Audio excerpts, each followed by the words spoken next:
ওদালগুৰিৰ কলাইগাঁৱত উত্তাল প্ৰতিবাদ পথত টায়াৰ জ্বলাই প্ৰতিবাদ সাব্যস্ত আছু আৰু বীৰ লাচিত সেনাৰ ওদালগুৰিৰ কলাইগাঁও কুটচকত মোমায়েক ভাগিনীয়েকক চিকিৎসালয়লৈ যোৱাৰ পথত কালি আবেলি অচিনাক্ত দুৰ্বৃত্তই প্ৰহাৰ কৰা ঘটনাক লৈ তীব্ৰ চাঞ্চল্যৰ সৃষ্টি হৈছে। ইয়াৰ পিছতেই কলাইগাঁও কুটচকত আছু আৰু বীৰ লাচিত সেনাৰ সদস্যসকলে মঙলদৈ ভুটিয়াচাং পথৰ ওপৰত টায়াৰ জ্বলাই প্ৰতিবাদ সাব্যস্ত কৰে। North east live today Udalguri.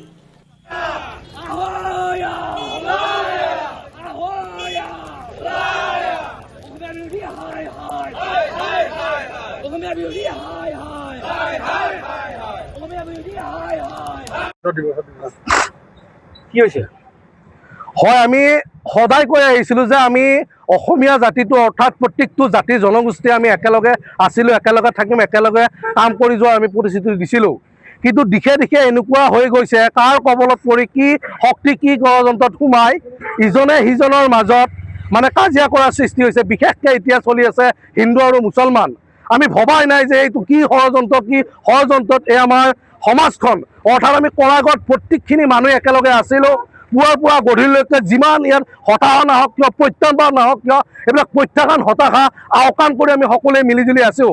কিন্তু দিশক দিশে হত্যা হিংসা অত্যাচাৰৰ বুলি মাৰ ধৰ মাৰপিট এনেকুৱা পৰিণত হৈছে।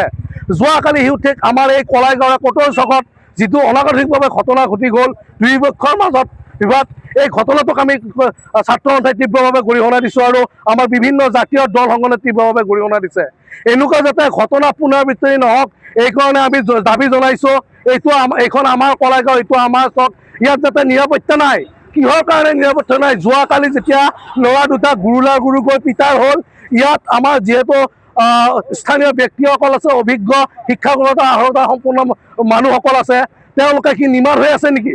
আৰু এইটো কথা ক'বই লাগিব, যেতিয়া এক্সিডেণ্ট হওক, দুৰ্ঘটনা হওক, কিবা কাজিয়া পেচাল হওক, আমি মানুহখিনিয়ে চকু মেলি চাই থাকোঁ।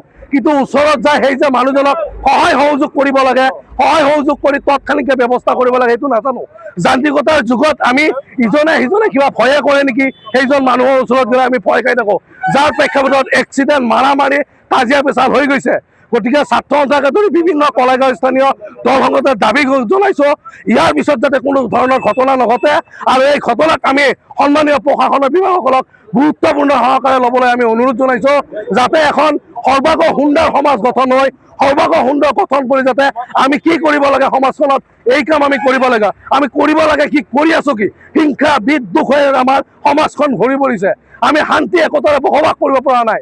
গতিকে আমি আজি এই প্ৰতিবাদস্থলীৰ পৰা সকীয়াই দিছোঁ সন্মানীয় প্ৰশাসনিক বিষয়াসকলক, সকলোৱে শান্তি শৃংখলা অটুট ৰখাৰ ক্ষেত্ৰত বা সকলোৱে নিৰাপত্তা ৰক্ষা কৰাৰ স্বাৰ্থত যাতে আমি এক সংকল্প ল'ব পাৰোঁ আৰু যিসকলে এই দুখ কৰিছে এই দোষীসকলক কাৰায়ুক্ত কৰিবৰ কাৰণে সন্মানীয় প্ৰশাসন বিভাগক আমি আহ্বান জনাইছোঁ। কলাইগাঁৱত আমি সকলোৱে একেলগে আছোঁ, একেলগে থাকিব লাগিব। পৰৱৰ্তী সময়ত যাতে এনেকুৱা ধৰণৰ ঘটনা নহওক তাৰ কাৰণে আমি চৰকাৰ প্ৰশাসনক দাবী জনাইছোঁ।